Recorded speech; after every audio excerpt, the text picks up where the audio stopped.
بسم اللہ الرحمن الرحیم۔ دارالعلوم وقف دیوبند کے معینات استاذ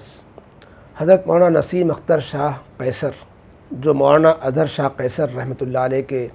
فرزند تھے اور علامہ انور شاہ کشمیری کے پوتے تھے، اپنی جگہ وہ خود زبردست عالم تھے۔ ان کی نماز جنازہ جو 11 ستمبر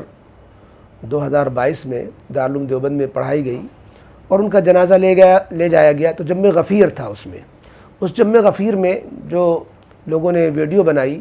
اس ویڈیو وائرل ہونے میں ایک چیز دیکھنے میں آ رہی ہے کہ ایک لمبا سا ہاتھ کوئی ہرے لباس میں ملبوس ہے اور جنازے کو چھو رہا ہے، جنازے کی چارپائی کو۔ تو اس کو لوگوں نے یہ کہہ کر کے مشہور کیا کہ جنات آپ کے جنازے میں شریک ہیں۔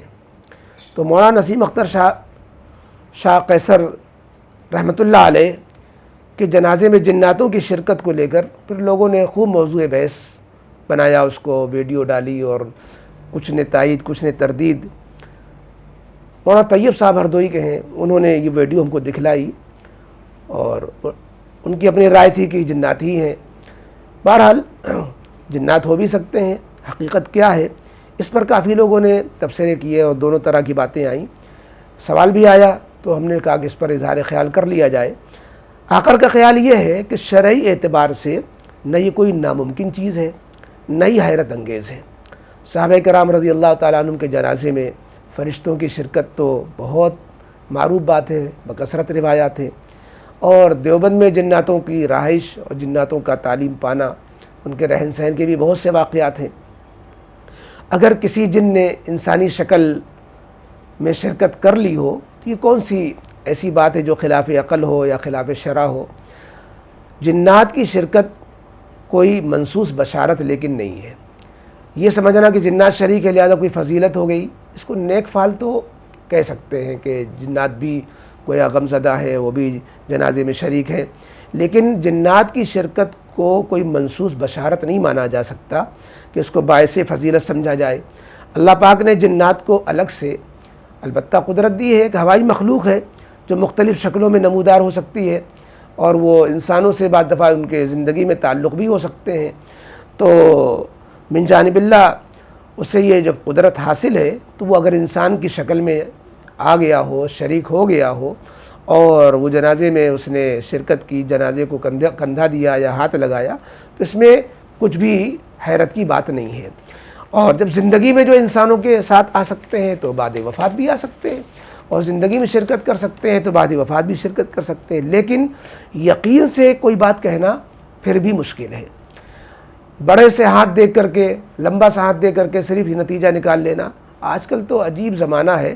اور جو ہے ڈیجیٹل دنیا ہے، بلکہ دجالی دنیا ہے، کیمرے کی مدد سے کیا نہیں بنایا جا سکتا ہے۔ اور جو لوگ فلم بناتے ہیں ان کو مردہ دکھلا دیتے ہیں، زندہ کو مردہ بنا دیا، مردہ کو زندہ دکھلا دیا، تو اس لیے جو ہے ید قاصر کو ید طولہ دکھلا دینا کوئی مشکل کام نہیں ہے۔ چھوٹے ہاتھ کو بڑا ہاتھ دکھلا دینا، بڑے ہاتھ کو چھوٹا کر دینا، یہ تو آئے دن نظارے موبائلوں پہ لوگوں کے سامنے آتے ہی رہتے ہیں۔ اس لیے یہ بحث سرے سے فضول ہے کہ جنات شریک تھے یا نہیں تھے، نہ یہ مدار نجات ہے نہ یہ مدار فضیلت ہے۔ شریک ہو یا شریک نہ ہو، دونوں سے کوئی فرق نہیں پڑتا، اور زیادہ ہی کہہ سکتے ہیں کہ مرحوم چونکہ اتنے بڑے عالم تھے کہ جناتوں نے بھی شرکت کی، اس کو نیک فال لیا جا سکتا ہے، لیکن اصل تو مرحوم کے علمی اور عملی کارنامے ہیں جو اللہ کے ہاں قبولیت کا مقام پائیں گے اور ان کے درجات کو بلند کریں گے۔ ہمیں اس کی طرف توجہ دینا چاہیے کہ انہوں نے کیا کارنامے انجام دیے، اللہ انہیں قبول فرمائے، اور ہمیں زیادہ وہمی چیزوں میں نہیں پڑنا چاہیے۔ خدا نخواستہ جناتوں کی شرکت کا مدعا اگر آگے بڑھا تو کہیں نوبت یہاں تک نہ پہنچے کہ کم عقیدہ کچے عقیدے والوں کا ٹولہ اور یہ جو فریاد رسی جو مجاور ہوتے ہیں مزار پرست، کہیں وہ ان کو یہ ہاتھ چیزیں لگ جائے اور ان کی قبر کو جو ہے پھر وہ جو ہے اڈا بنا دیں